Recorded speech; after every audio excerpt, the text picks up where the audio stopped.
Over the years on this channel we have covered many of the amazing video game adventures of various Marvel mutants and superheroes, from the excellent Capcom produced fighting games to the high quality X-Men action platformers on 16-bit hardware. There are a lot of Marvel games from the 90s that are worth celebrating.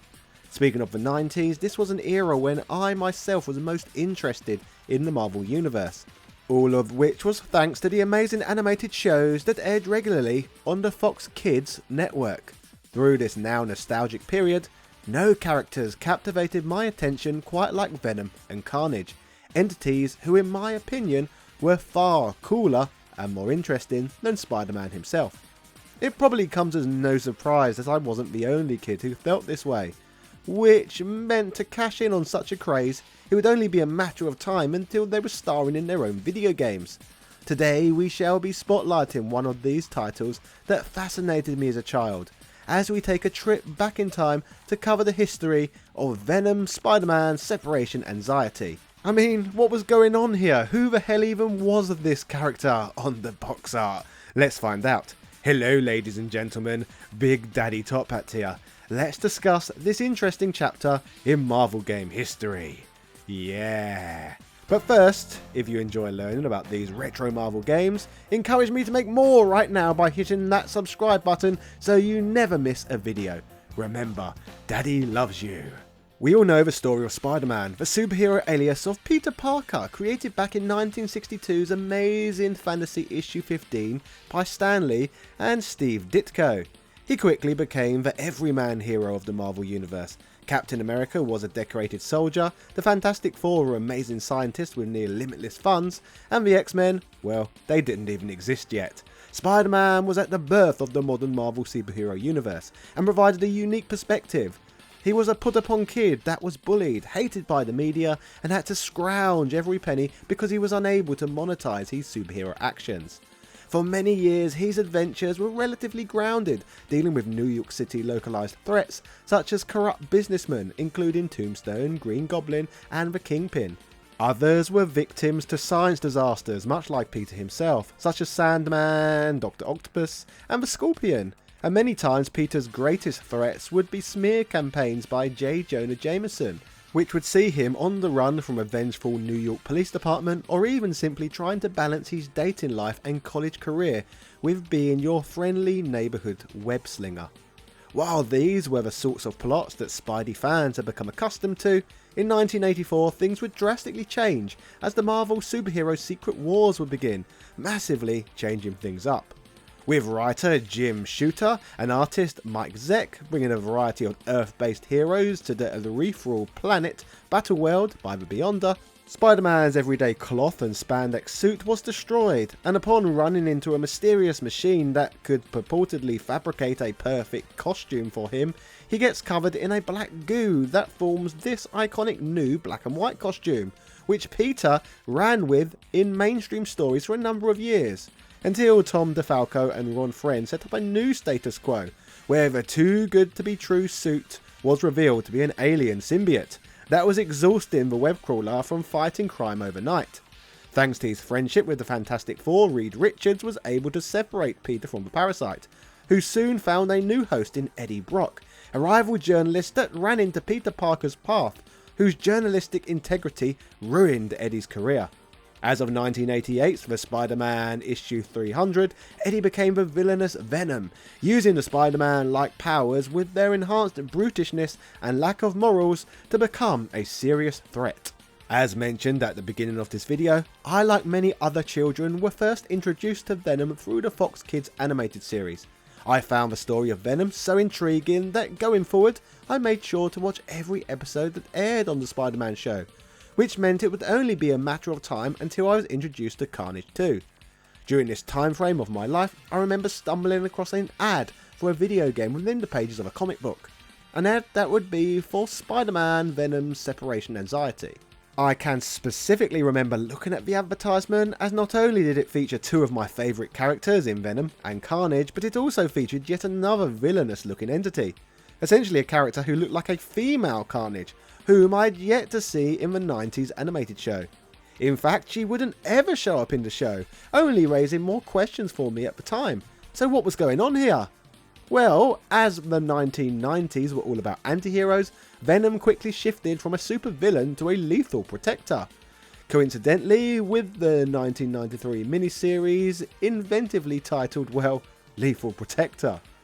Over this 6-issue adventure, Venom and Spider-Man would come to an uneasy truce that they'd not bother each other as long as Venom stayed on the good side of the law. In this Lethal Protector miniseries, Venom runs afoul of the Life Foundation, a corrupt scientific organisation that carves off bits of the Venom symbiote to create 5 new threats: Scream, Phage, Riot, Lasher and Agony, effectively multicoloured collectible Venom variants, with Scream being the character I would see on the ad. Following this miniseries, Marvel would then publish Separation Anxiety, beginning in December 1994, with the 5 spin-off symbiotes re-emerging to wreak havoc and gain better control of their powers. Venom has to juggle these threats with his new status as hero, but Marvel could have their cake and eat it too.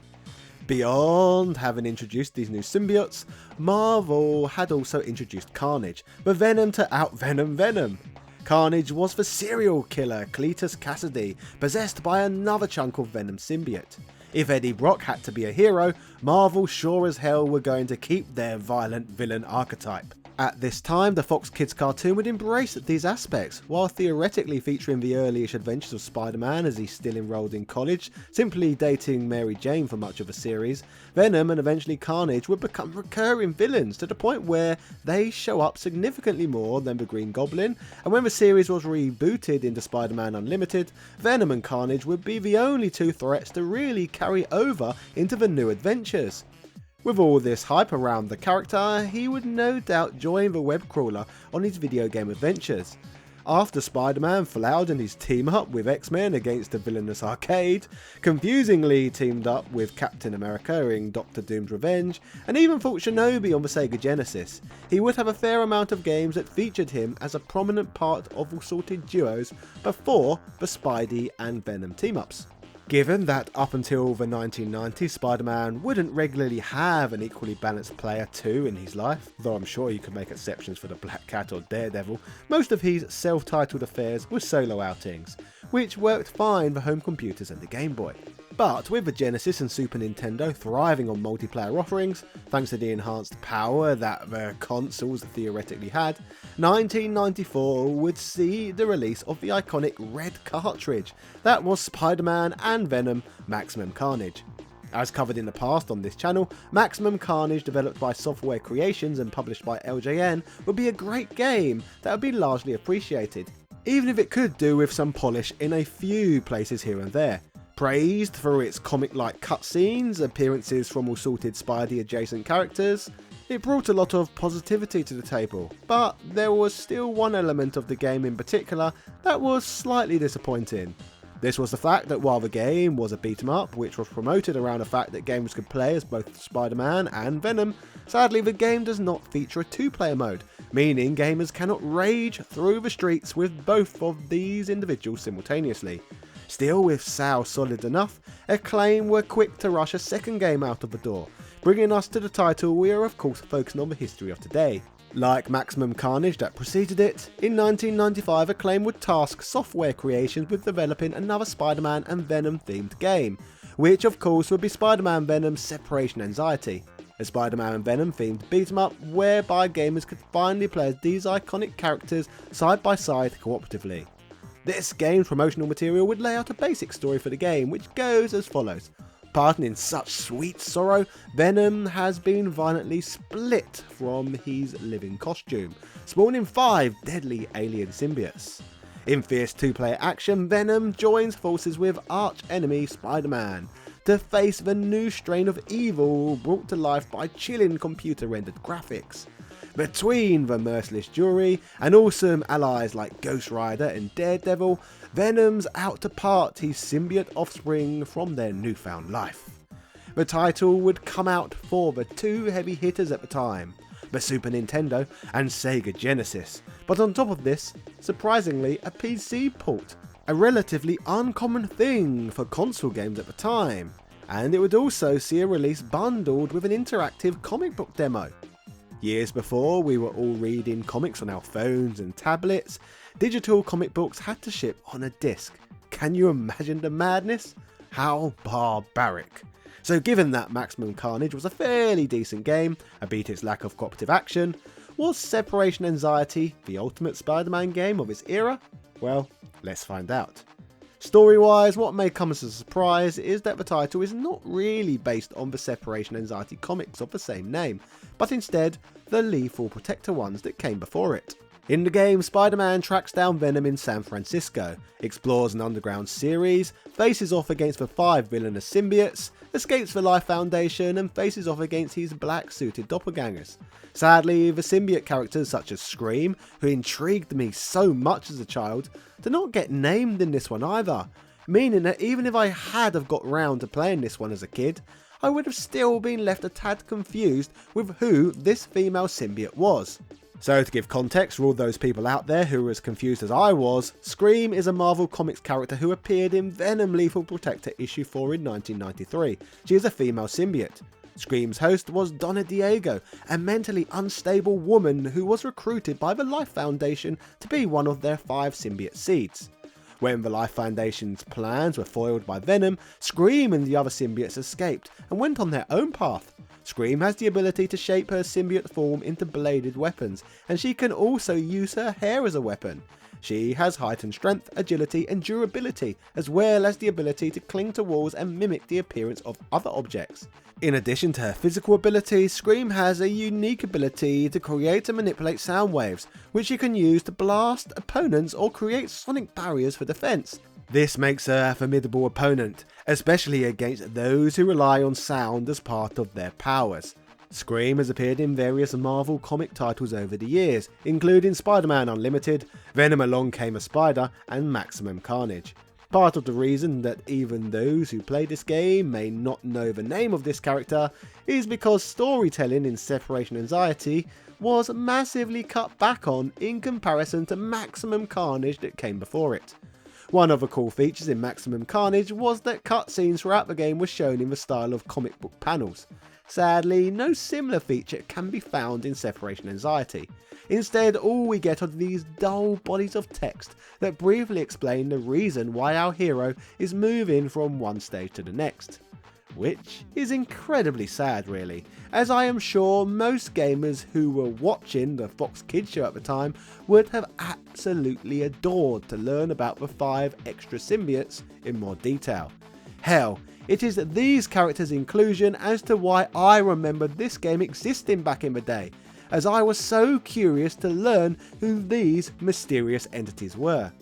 Speaking of failing to draw on the source material, throughout the game's 18 levels, it draws on cameos from the greater Marvel universe. Players encounter Captain America, Ghost Rider, Hawkeye and Daredevil, which, although nice, has nothing to do with either the Lethal Protectors or Separation Anxiety comic books. As for the gameplay itself in this game, controls remain largely the same as with its predecessor. It plays like a basic arcade beat 'em up, with Spider-Man and Venom both being able to pull off moves that are thematic with each character. Power-ups can also be collected through stages, such as little hearts to replace a third of a character's energy, big hearts to replace it in full, 1-ups and continues.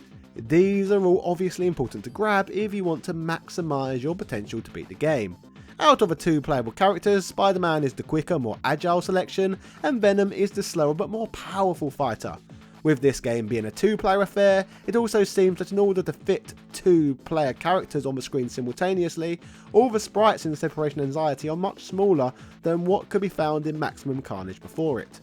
While I mentioned earlier that this one includes 18 levels, such a description may be slightly deceiving, as some of these are what are known as trap rooms, levels whereby you fight an enemy or 2 before swiftly progressing. As for the main stages themselves, they are not quite as fun as the ones that can be found in Maximum Carnage either. Speaking of the stages, back in November 1995, Nintendo Power published a really visually cool looking walkthrough of a game that featured detailed maps of all the game's stages. While articles like this were nothing special for the year it was published, looking back on them today, it is a sad reminder of how great print gaming media used to be. Just look at this greatness. Wow. On the subject of the affable Nintendo power, they would review the SNES version of the game, deeming it as being worth 3.25 out of 5, while Superplay would give it an oddly specific 58 out of 100. Electronic Gaming Monthly would give it 4.75 out of 10 for the Genesis release. Expanding on their criticism, with the publication review team unanimously agreeing that the game isn't much fun, particularly finding fault in the repetitive fights with the same enemies and the cheap combat, with its constant flow of unavoidable hits. They generally regarded the ability to play as either Spider-Man or Venom to be one good feature of the game though. Also, looking at the Genesis version, GamePro stated they found the game's level design to be unoriginal and monotonous, and didn't like the title's graphics or sound either, with them writing the sprites lack detail, the thugs have washed out faces, and the heroes look dated. The game deserves dynamic music, digitised voice, and maybe some cool effects, but lacks all these key ingredients. GamePro would nonetheless still conclude that Separation Anxiety was a solid action game worth buying, mainly citing the large variety of moves. Also providing coverage on the Super Nintendo version of the game, they would deem it superior to its Sega counterpart, due to it being more colourful and detailed looking. Next Generation also praised the Super Nintendo version of the game's graphics to be relatively good, but again criticised the game for lacking originality. Speaking of Next Generation, they particularly savaged the PC port, but for all the wrong reasons. They considered it to not live up to the PC standards they would expect, not providing a more intricate and deep game. Back in this era, most PC titles generally were either quick shareware attempts at a console game, or in-depth strategy titles that truly couldn't be handled on a piddly console, so even a very accurate console port just wasn't what they were looking for. Now 20 years on from the initial release of the game, the general consensus online is although the addition of two-player action was a lovely touch, unfortunately nothing about Separation Anxiety makes it quite as memorable as that of Maximum Carnage that came before it. More love, care and attention seems to have been put into the game's predecessor, but no matter how average the game is, nothing will take away the nostalgic memories of the intrigue that seeing Scream for the first time in a magazine would generate. I am going to make a sensible guess that many of you at home may have been in the same boat, so let me know down below in the comment section whether or not this is the case. What are your personal memories of the Spider-Man brand from this period? Anyway, if you enjoyed this one, subscribe, then why not check out my upload on Spider-Man Lethal Foes, the 16-bit Spider-Man game that never left Japan. Cheerio.